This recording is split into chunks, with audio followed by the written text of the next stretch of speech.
Bismillahirrahmanirrahim. I am Nadeem, your tutor, and once again I am here to tell you something very informative and the fruitful lessons today, and that is a continuity of my previous lecture in which I told you about the history of English language, and that period started from the 449 AD and then the stops and the ends in my previous lecture, that was for the 800 AD. And today I am going to tell you more further information of that history, and I hope that you would like my today lessons, and I hope that you would like my this video, and I hope and I wish that to subscribe my channel more and more so that I can get some encouragement from you people, and I will tell you more and more about the history of English language and as well as the English language. Starts our today lecture. And just like I have told you in my intro about, our today lesson is about the demise of Anglo-Saxons and arrival of the Danish. As I told you about it, how did Anglo-Saxons come to England and settled there? How did treat the people of the native of that English territory? So the history is repeating itself once again. Then another nation, I told you that about the Scandinavians attacked the Anglo-Saxons, and in the same way, there would be some other nation would come to England and try to settle there. But today, once again, I have drawn the map for you people so that you would be well familiar about, so that you can take the much interest, because keep in mind, a picture is better than that of hundreds or the thousand words. So starts, I have drawn the such type of the maps, and here I have just like drawn the three boxes, and the green color indicates the Anglo-Saxons, the blue colors indicate the Danish rule, and the third one, that is a red, shows the kingdoms.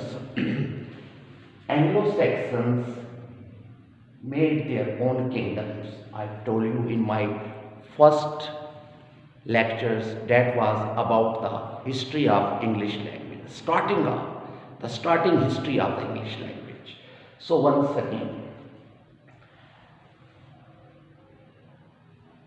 Anglo-Saxon, demise of the Anglo-Saxon. But before starting the specific type of the information here, I am just like tell you about the education system and the literature of Anglo-Saxons.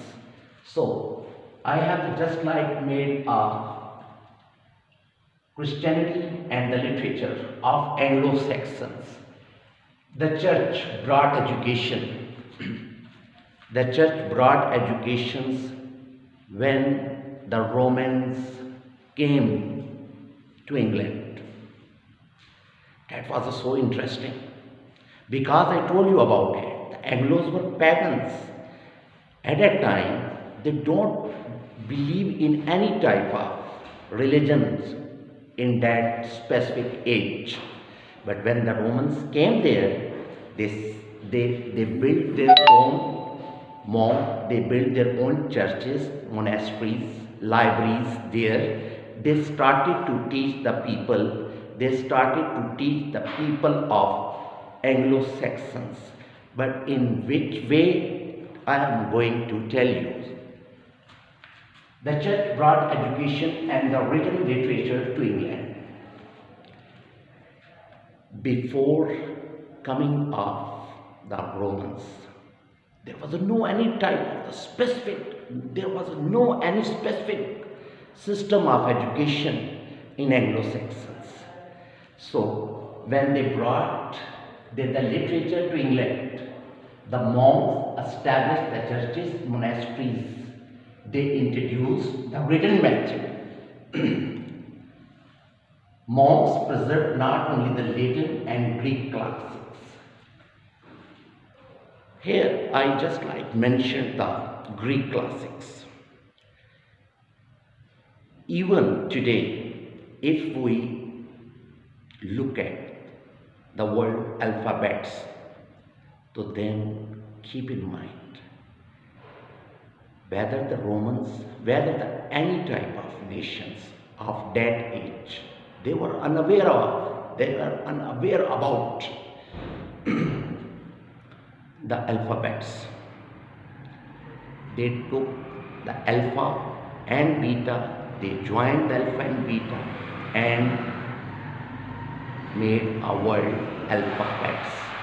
So keep in mind, alphabets is the combination of the two words alpha plus beta. So keep in mind, alpha, beta, alphabets came from Greeks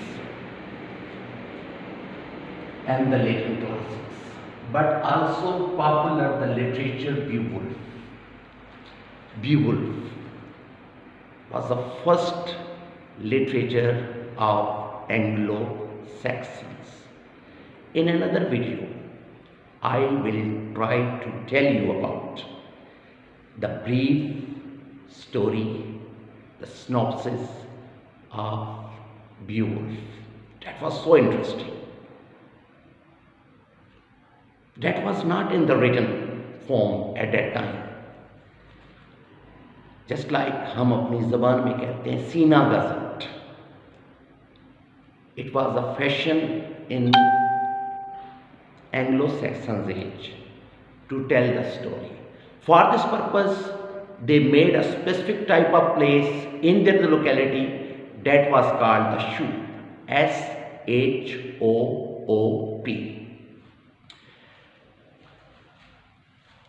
Education system of Anglo-Saxons.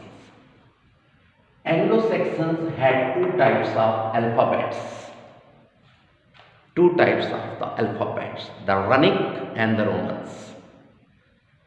The Runic was only consisted on some specific type of symbols, and the number of those symbols were only 26. Just like you are watching such type of the symbols they used in their writing system. Then there was another alphabets, and they consisted on 36 letters. 36 letters, and somehow amongst some of the alphabets we are using in present English, and they are 36 letters. Those children who used to learn in Anglo-Saxon age, those students were called scholar, and the method of the teaching of the monks was in a similar way in which we the people in our country 2 or 3 decades ago began to write like in the form of dictations. Our teacher used to teach us the different letters in the form of dictations, and the scholar of Anglo-Saxons used the special type of the wax tablets for the dictations. In this way, those people started to write something on the wax tablets.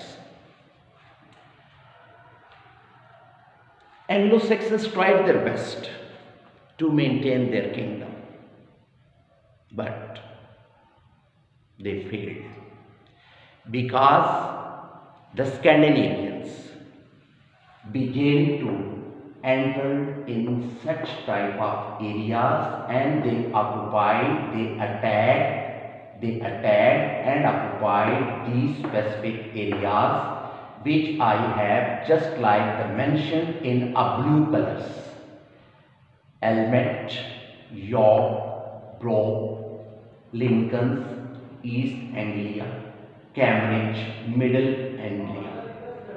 They occupied such specific type of areas, they attacked and settled there.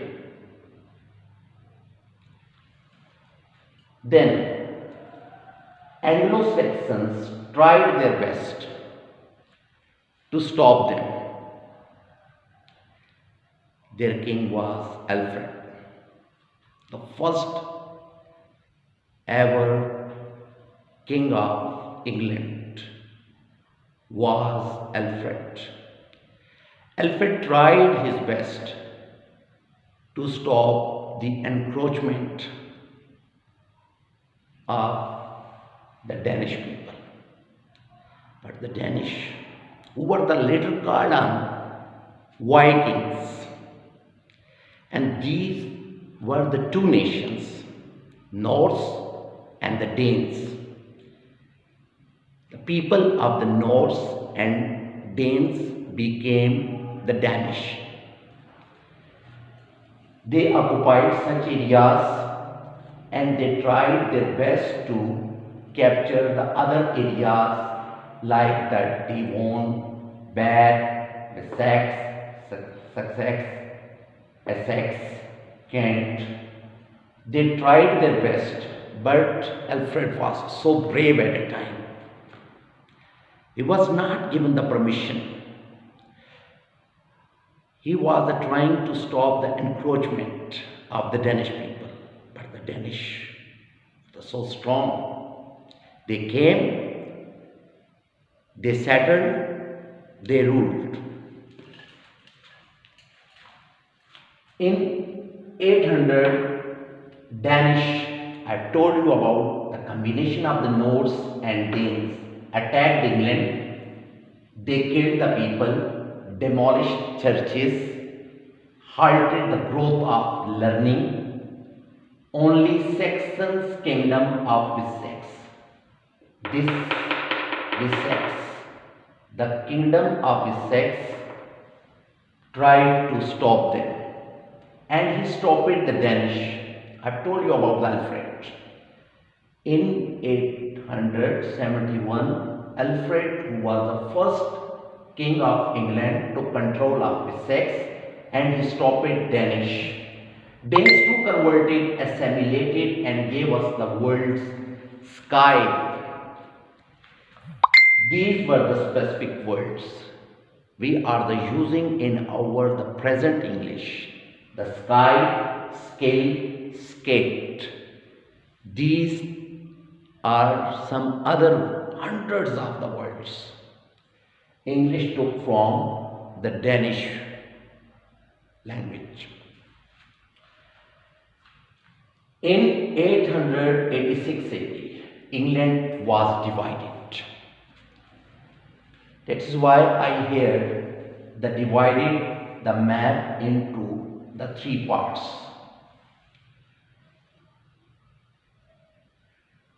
Danish ruled east and north. East and north, all these areas were under the control of Danish. Saxons ruled the south. This type of area was ruled under by the King Alfred. Alfred did his best for people. Was a great king of England. He was so brave. He had so love for learning.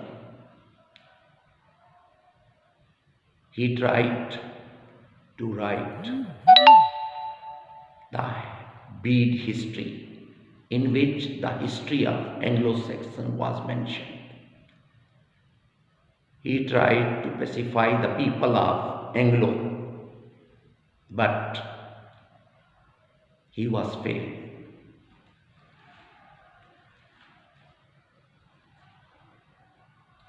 He changed the Latin into English. First, I told you about he was so fond of learning, but his efforts did not prove fruitful. But he could not stop the Danish attacks. On the other hand, Danish built and generated the English towns. They played the political tricks. Danish played the political tricks at a time. They began to pacify the people of England. They built the cottages for them.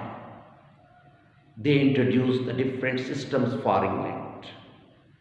They began to modify the laws for England.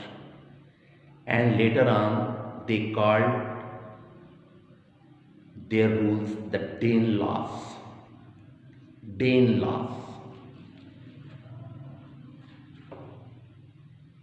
They expanded English vocabulary. I've told you about that. Hundreds and thousands words crept into English from the Norse, from the Danes, and it is a quality of English language that it assimilated every type of vocabulary from the other languages. On some other occasions, I will tell you different type of English words and their history, that how did they come into English, when did they come into English, and it was the generosity of English language to assimilate all those words into itself. Norse words crept to English. So you are just like watching that with the passage of time, the Danes began to try to capture, to encroach the whole England. But there was something other which was going to come within the very next century, and those were Normans. And in my next lecture or lessons, I will tell you about the history of the Normans, how did they come into England, and how they settled there. I hope that you got some information from my today lecture, and I also hope that your encouragement will give me more strength to tell you more and more